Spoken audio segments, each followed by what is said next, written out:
Como adquirir maturidade na fé? Como avançarmos em intimidade e maturidade com Deus? Como sairmos das famosas práticas apenas de repetição e avançarmos assim em um nível maior que Deus tem para mim e para você? É sobre isso que nós trataremos no nosso programa de hoje. Seja muito bem-vindo, muito bem-vinda ao programa Com Fé Venceremos. Estamos aqui diretamente da Santa Casa de Misericórdia de Curitiba, aqui na Capela Nossa Senhora da Piedade. Eu me chamo Eduardo Oliveira, pregador, missionário da comunidade Filhos de João Batista, apresentador também aqui da obra Evangelizar. É uma alegria muito grande para mim estarmos juntos neste programa. Com fé venceremos, na certeza de afirmar de que a fé move montanhas e na certeza de que a fé nos faz vencer.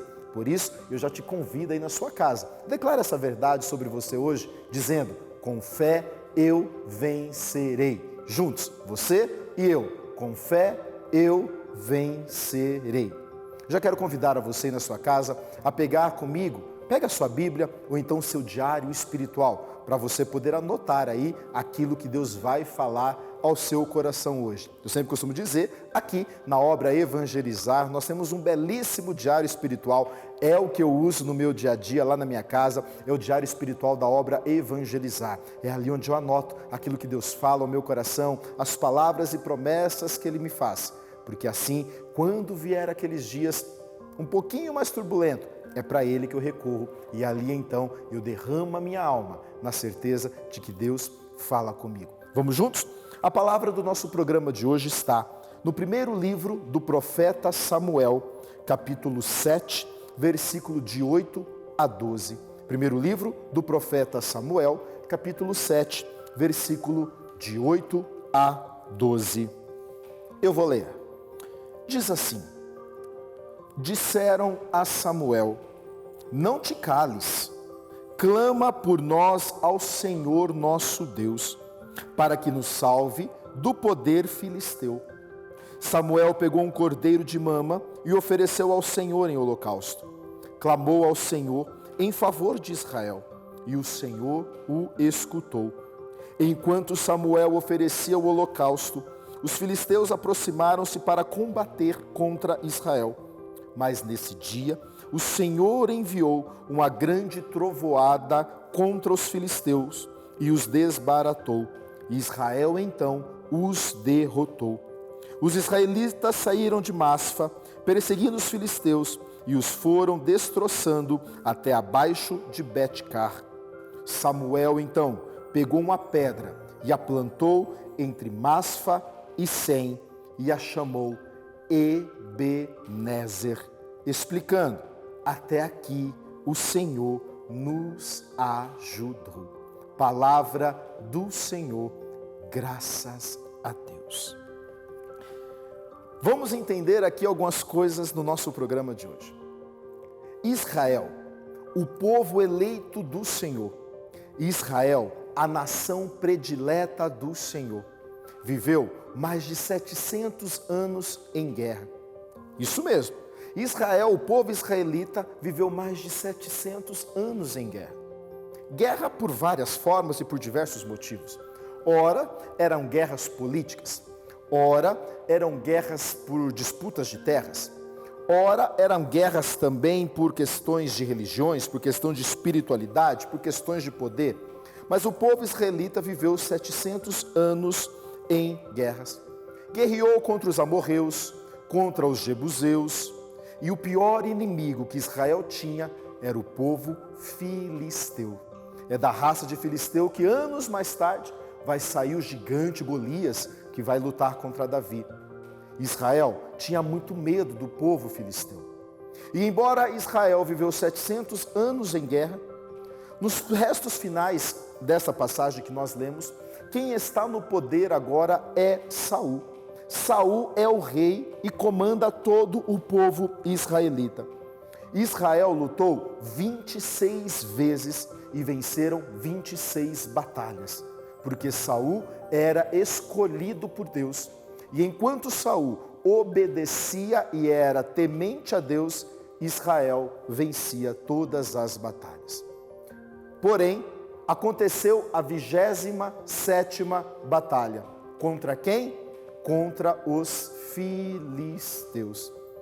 E na 27ª batalha, Saul já não obedecia mais a Deus. Saul começou a se encher de ego, dizendo: eu não perco batalha nenhuma. Já foram 26. Essa também nós não iremos perder. Porém, quando Saul começou a se achar demais, achando que não precisava mais de Deus, aconteceu a guerra mais sangrenta que Israel já sofreu em toda a vida. Já preciso aqui abrir um parênteses. Eu e você precisamos entender que o dia que nós acharmos que nós não precisamos mais rezar, o dia que nós acharmos que somos nós quem fazemos as coisas pelas nossas próprias forças, pelas nossas próprias capacidades, nós corremos um sério risco de botarmos tudo a perder. Entenda, tudo na nossa vida é dele, por ele, para ele e com ele. Que a nossa vida seja uma eterna dependência de Deus, porque quando assim o for, nós venceremos, nós conquistaremos, nós marcharemos e ele nos dará a vitória contra todos os nossos inimigos. O dia que nós acharmos que não precisamos mais, como Saul também achou que não precisava mais, foi a luta mais sangrenta de todo Israel. Nessa 27ª batalha do povo de Israel, fechei aqui o parênteses, quando Saul achou que não precisava mais de Deus, foi uma das batalhas mais sangrentas. E então, os filisteus mataram 32.000 soldados, 2.000 sacerdotes e ainda roubaram a Arca da Aliança. Uau, olha que tragédia! Por um dia que Saul achou que não precisava mais rezar. 32.000 homens morreram, 2.000 sacerdotes e ainda roubaram a Arca da Aliança. O que era a Arca da Aliança? A Arca da Aliança era um caixote de madeira, acácia, madeira pura de lei, medindo 67 metros e meio, 67 centímetros e meio de comprimento, por 67 centímetros e meio de largura e também de altura, revestida de ouro maciço por dentro e por fora. Dentro da Arca da Aliança tinha a vara de Araão que floresceu, o primeiro sacerdote de toda a história de Israel. Dentro da Arca da Aliança também existiam as tábuas da lei, que Moisés recebeu no Monte Horebe com os 10 mandamentos das mãos do próprio Deus. E dentro da Arca da Aliança também existia ali o maná que caía do céu para alimentar o povo durante a passagem pelo deserto. Então, dentro da Arca da Aliança, existia 3 sinais da presença de Deus com o povo. Ou seja, a Arca da Aliança não era Deus, mas representava a presença de Deus no meio daquele povo. E então, aquele povo, acostumado a ver Deus fazer milagres, aquele povo que viu Deus abrir o mar vermelho, aquele povo que viu Deus mandar o maná do céu, aquele mesmo povo que viu as codornizes, aquele mesmo povo que viu a coluna de fumaça para fazer-lhes sombras, essa coluna de fumaça que transformava numa coluna de fogo para aquecer. Este povo que viu tudo isso, agora eles se veem no sentimento de luto, de fracasso e ainda roubados a presença de Deus. Roubaram a Arca da Aliança.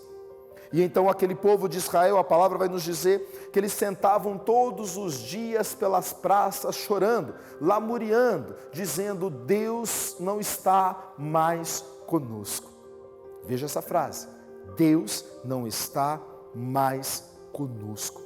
Quantas vezes eu e você também nos sentimos assim, roubados, esquecidos, quando a gente pensa que Deus não tem nos escutado. A gente fala: Deus se esqueceu de mim. Era o mesmo sentimento do povo de Israel, onde então eles ficavam durante 20 anos. 20 anos o povo israelita ficava lamentando, lamuriando, dizendo: nós não vamos mais rezar, porque Deus se esqueceu de nós, Deus não nos ouve. E eles então ficaram 20 anos chorando. Muitas vezes, eu não sei há quanto tempo você tem passado. Eu não sei o que você tem enfrentado na sua vida e no seu dia a dia. Eu sei das minhas lutas, mesmo sendo missionário, pregador, vivendo só para evangelizar. quantos são as adversidades que nós passamos a todo instante. E a gente, mesmo rezando, mesmo caminhando com Deus, a gente tem o sentimento de que Deus se esqueceu de nós. Mas eu preciso que você entenda aqui uma coisa neste programa. Deus é onipotente, Ele pode tudo. Onipresente, Ele está em tudo. E Ele é onisciente, Ele sabe de todas as coisas.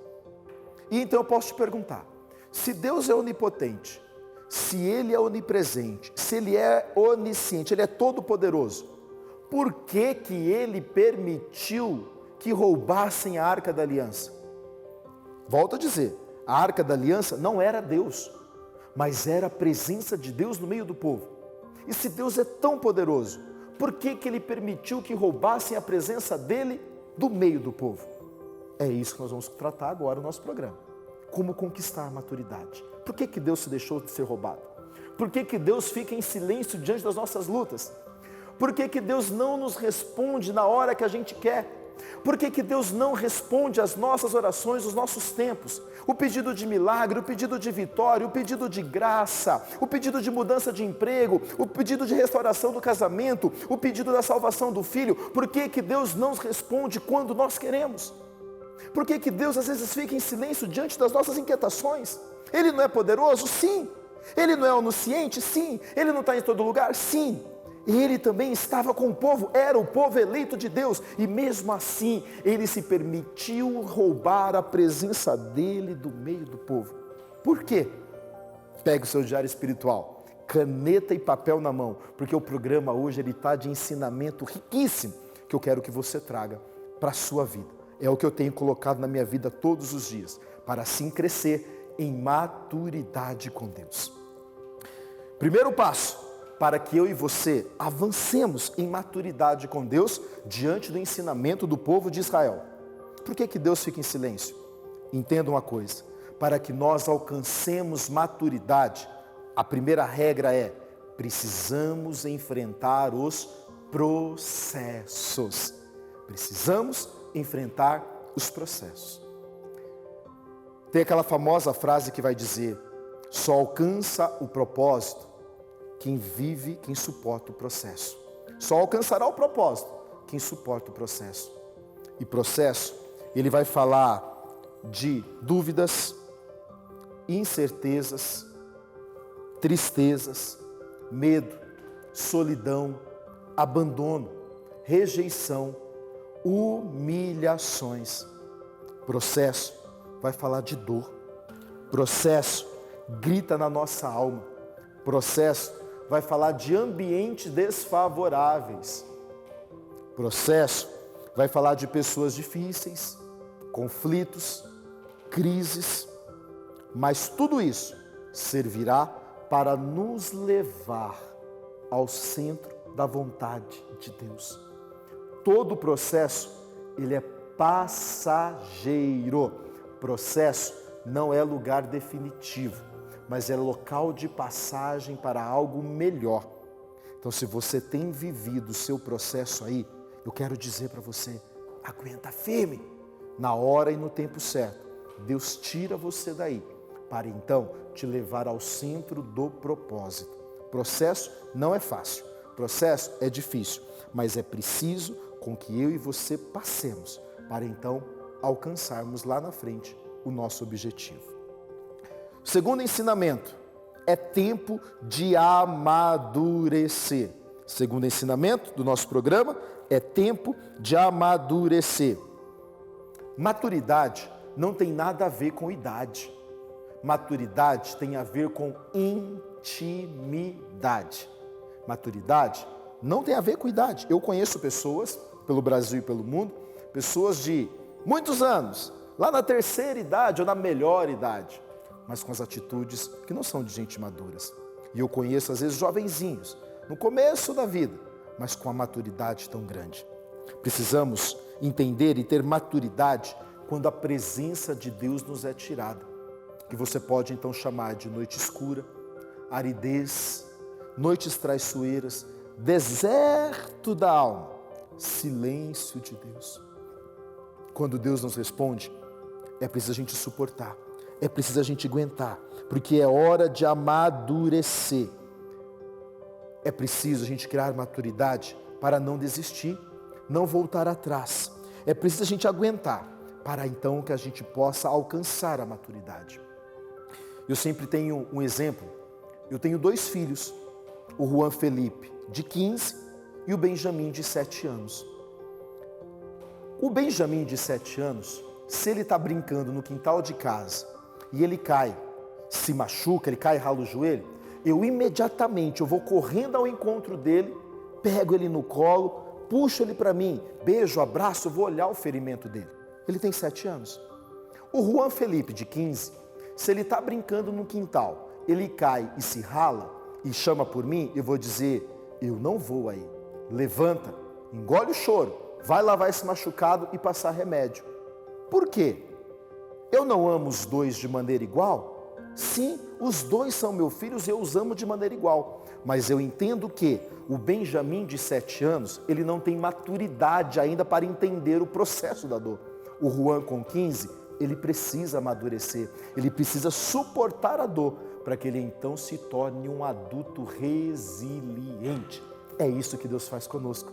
Quando Ele não nos responde, é para que nós nos tornamos mais resilientes, mais convictos. E essa já é a terceira chave do nosso programa de hoje. Criar convicção, consistência, resiliência. Se nós queremos maturidade, precisamos ter essas 3 palavras: consistência, resiliência e convicção. O profeta Samuel chegou aqui para os israelitas e disse: escuta, vocês estão aí há 20 anos chorando, vocês não vão lá buscar a arca da aliança? Os israelitas responderam: mas nós perdemos a batalha com a arca da aliança. Entenda, mesmo rezando, nós vamos sofrer percas. Mesmo caminhando na igreja, às vezes a gente vai ter dificuldades. Até porque a dificuldade não tem nada a ver com quem reza e com quem não reza, não é assim. Todo ser humano já passou, está passando, ou vai passar por situações na vida. Nós precisamos amadurecer, nós precisamos criar convicção, consistência, resiliência, porque precisamos entender o que fazia Israel vencer as batalhas não era a arca da aliança, mas a fé que aqueles homens tinham na arca da aliança. Ou seja, o que vai fazer eu e você vencermos a nossa batalha não é as nossas orações. Entenda o que eu vou dizer. Não estou dizendo que você não precisa rezar, mas orar por orar, apenas por repetições de palavras, não é o que vai fazer a gente vencer. Mas o que vai fazer a gente vencer na vida e criar maturidade com Deus é a fé que eu coloco na oração que eu faço. Maturidade não pode ser apenas repetições de palavra, apenas por mero tradicionalismo. Não, precisamos sim caminhar com Deus, porque eu quero ser íntimo dEle, porque eu quero conhecer a Ele. E assim, caminhando na convicção, na intimidade com Ele, é que nós avançaremos e conquistaremos maturidade com Ele. E último ensinamento do programa de hoje, para que a gente possa criar maturidade: sentimento de gratidão. Isso mesmo. Veja, Israel venceu 26 batalhas, perdeu uma, e por causa de uma que eles perderam, eles sentaram 20 anos e ficaram lamuriando. Ninguém me ama, ninguém me quer, ninguém me entende, eu sofro mesmo, a vida é assim. Entende? Muitas vezes a gente fica como o povo israelita. A gente tem tantas vitórias na nossa vida, 26 que eles venceram, uma que eles perderam, ficaram lamuriando. Eu desafio você hoje. Olha a sua volta, olha a sua vida, quantas coisas boas Deus tem te dado. Você está vivo, você está com saúde, você está com trabalho. Ah, mas não tenho trabalho, vamos procurar. Tem pernas, tem saúde para poder buscar. Ah, mas eu estou doente, vamos fazer um tratamento. Deus deu a medicina, entende? Troca a lente, troca a visão da vida. Para de focar naquilo que está ruim, passe a focar naquilo que está bom. Tenha um sentimento de gratidão a Deus. Eu sempre costumo atender casais pelo Brasil, e às vezes os casais chegam para mim e falam: nós queremos nos separar. Ah, por quê? Ah, porque o nosso casamento ele é tão infeliz. Eu pergunto: mas vocês estão quanto tempo de casado? 20 anos? Tá, mas vocês estão há 20 anos infelizes? Não, é apenas de 6 meses para cá que as coisas começaram a ficar complicadas. Entende? 19 anos um casamento bom, e porque 6 meses não está legal, a gente prefere abandonar o barco. Então, ao finalizar este programa, eu rezo e peço a Deus que Ele derrame sobre você, sobre a sua vida, resistência, resiliência, convicção, que você não volte atrás, que você persevere, que você insista. O povo israelita, há 20 anos, ofereceram um holocausto a Deus. Samuel fez, e a Bíblia nos diz que eles então foram para a guerra, venceram os filisteus, reconquistaram a Arca da Aliança, e então Samuel pegou uma pedra e escreveu Ebenezer. Até aqui nos sustentou o Senhor. É tempo de avançarmos em maturidade, na certeza de que até aqui o Senhor sustentou essa vida, o seu casamento, a sua história.